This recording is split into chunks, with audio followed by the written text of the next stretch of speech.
Yəqin ki, bir çoxlarınız bu mahnını xatırlayırsınız. Ayrılık, ayrılık, aman ayrılık.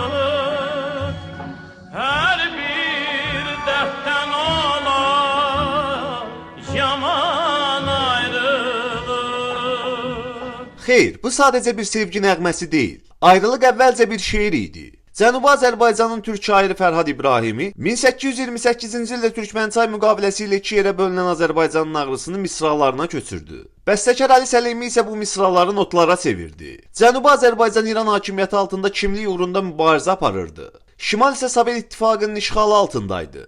Ayrılıq bu parçalanmış taleyin simvolu idi. Amma həm İrandakı şah rejiminin, həm də Sovet senzurasının təzyiqi ilə şeir milli birləşdirici mənasından qoparıldı. Sonradan isə yalnız adi bir sevgi mahnısı kimi təqdim olundu. Halbuki tarix bu melodiyada bir həqiqəti eşidir. Bir-birindən zorla ayrılmış Azərbaycanın fəryadını dinləyərkən bunu unutmayın. Bu mahnı iki yerə bölünmüş bir millətin sağalmayan yarasının səsidir.